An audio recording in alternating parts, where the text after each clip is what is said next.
Good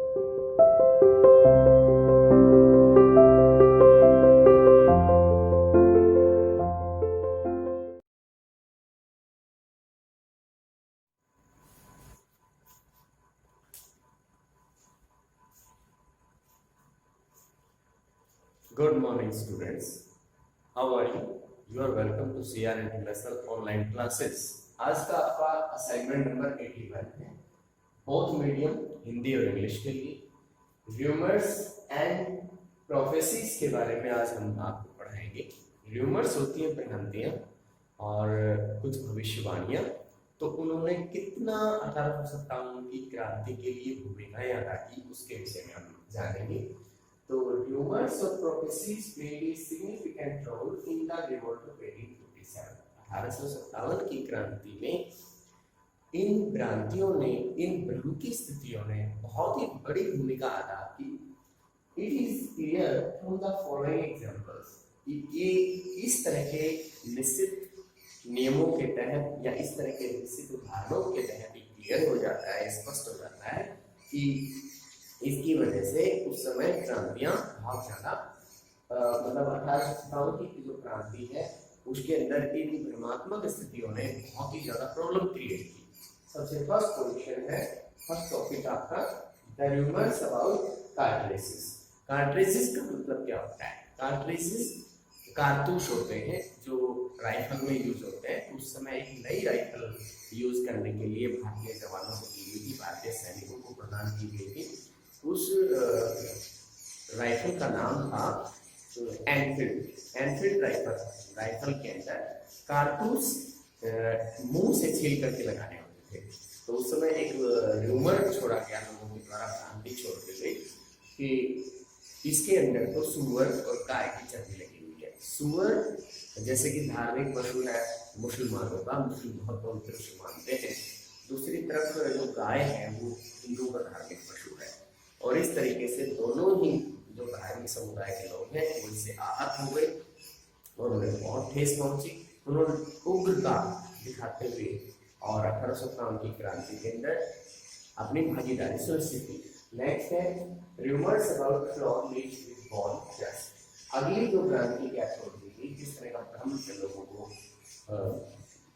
किसी के जो इस तरह की बातें बताई गई कि उससे एक भ्रमात्मक सिचुएशन बनी। वो देखिए अगले र्यूमर इस तरीके से था कि जो आटा मार्केट से मिलता है उस आटे के अंदर कुछ मात्रा के अंदर सुअर और गाय की हड्डियों को पिसवा करके उनका चूरा बनवा दिया गया है। और ये सिर्फ इसलिए किया गया है कि हिंदू और मुस्लिम धर्म के दोनों ही अनुयायियों को ठेस पहुंचाई जा सके, उनके धर्म को भ्रष्ट किया जा सके। जैसे ही ये मैसेज आम जनता के अंदर पहुंचा तो पूरी तरीके जोर शोर से आम जनता भी, सैनिक, पुलिस, सभी लोग जो भारतीय थे उन्होंने विद्रोह की जो ज्वाला थी उसके अंदर अपनी आहुति दे। नेक्स्ट है डिस्ट्रीब्यूशन ऑफ चपाती। प्रत्येक गांव में जाकर के चौकीदार के माध्यम से एक चपाती डिस्ट्रीब्यूट करने का उस समय प्रचलन हो रहा था, जो गुपचुप तरीके से रात्रि के अंदर प्रदान की जाती थी। चौकीदार को 5 चपातियां मिलती थी। 5 चपातियों में से एक चपाती उसके अपने गांव के लिए, बाकी 4 अपने आस पड़ोस के गाँव के लिए होती थी। और उसको बोला जाता था कि आप भी प्रत्येक जो अपने आस पड़ोस के जो गाँव हैं वहाँ 5-5 चपातियां बना करके भेज दें। और ये इनडायरेक्टली मैसेज था 1857 की क्रांति के आने का। सूचना दी जा रही थी कि सभी ग्रामीण लोग तैयार रहें और पूरे तरीके से जोर शोर से तैयार रहें। 1857 की क्रांति में जितना सपोर्ट हो सके उतना करें। नेक्स्ट है western education, western India, western institution. यहाँ इसके अंदर क्या बताया गया है कि पश्चिमी शिक्षा, पश्चिमी विचारों और पश्चिमी संस्थाएं जितनी ज्यादा गठित होती जा रही थी, लोगों को ऐसी भ्रांति पैदा हो रही थी कि लोग ये सोच रहे थे कि ये हमारा ईसाईकरण करना चाहते हैं, हमारा अपना धर्म नष्ट करना चाहते हैं, हमारे कल्चर को नष्ट कर देना चाहते हैं और हमारे भारतीय संस्कृति के अवशेषों को छोड़ना ही नहीं चाहते। नेक्स्ट है traditional Hindu reforms as an interference in their religious ideas. यहाँ ट्रेडिशनल हिंदू ने क्या सोचा, जो हमारे रूढ़िवादी हिंदू परिवार होते थे या रूढ़िवादी हिंदू लोग होते थे, उनका मानना ये था कि जो इस तरह का डिसीजन लिया गया है रिफॉर्म, कि जो रिफॉर्म्स हमारे समाज से सोसाइटी में किए जा रहे हैं, तो ये रिफॉर्म्स जो है, जैसे कि सती प्रथा पर रोक लगाई गई, उस समय विधवा पुनर्विवाह पर इसको प्रचलित किया गया, यानी उसको परमिशन अलाउ की गई, और इसके अलावा बाल विवाह को रोक दिया गया। तो इस तरह की जो 3-4 गलत जो परंपराएं हमारे समाज के अंदर एग्जिस्ट करती थी, उनको रोका गया लॉर्ड विलियम बेंटिक के द्वारा। लेकिन जैसे ही ये डिसीजंस लिए गए, इस तरह के नियम इनके खिलाफ बनाए गए, इन परंपराओं को रोका गया, तो रूढ़िवादी लोग नाराज हो गए। रूढ़िवादियों को ऐसा लग रहा था कि ये हमारी परंपराओं में घुस रहे हैं, हमारी परंपराओं को तोड़ करके तोड़ मरोड़ना चाहते हैं और अपनी परंपराओं को यहाँ पे लागू करना चाहते हैं। वो ये मानते थे कि पश्चिमी समाज की सारी परंपराएं यहाँ पे लागू करेंगे, और जो भारतीय परंपराएं हैं, जैसे कि सती प्रथा सदियों से चली आ रही है, हम उस चीज को पवित्र मानते हैं।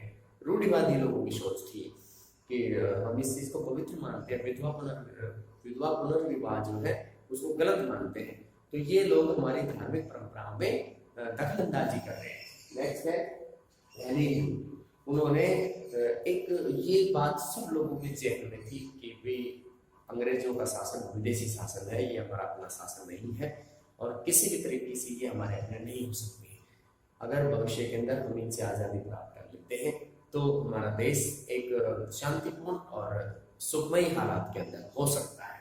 नेक्स्ट है time duration of English empire.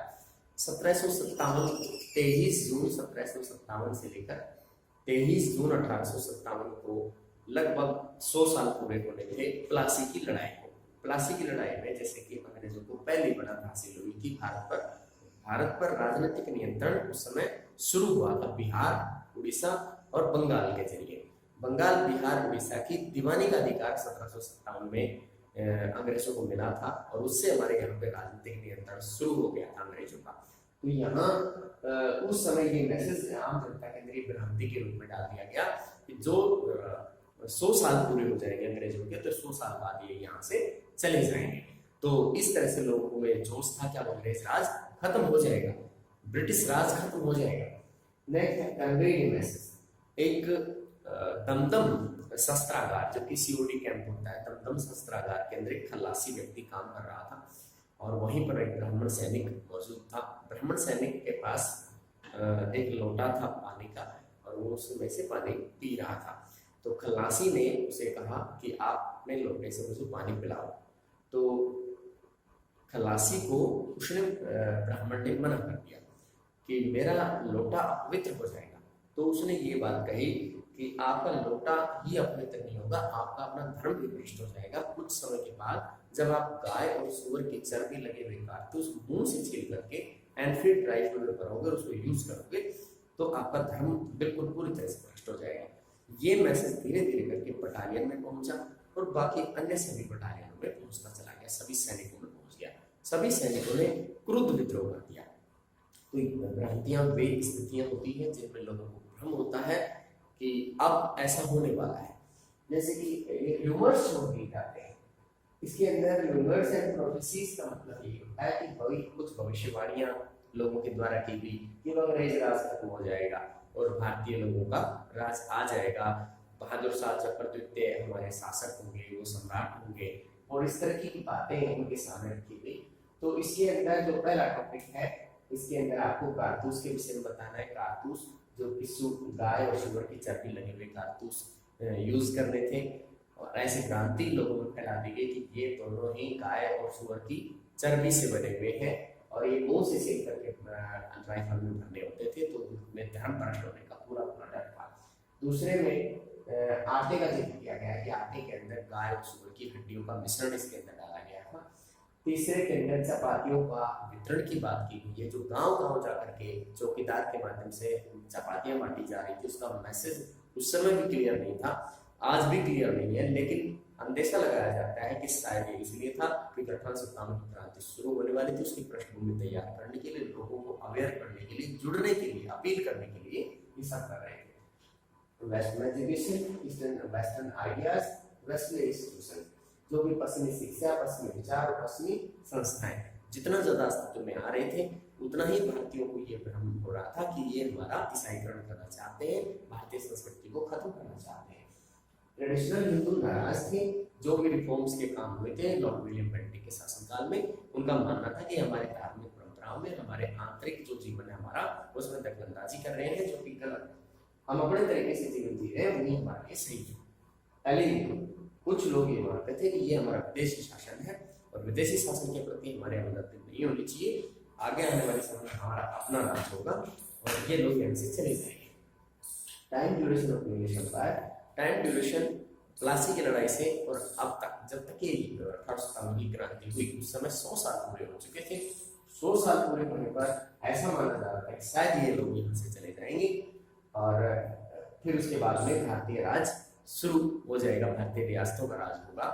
Next conveyor analysis, इसके अंदर वो खलासी का उदाहरण आप ले सकते हैं कि दमदम शस्त्रागार के अंदर खलासी ब्राह्मण से पानी पिलाने को बोलता है और ब्राह्मण मना करता है कि मेरा लोटा पवित्र हो जाएगा।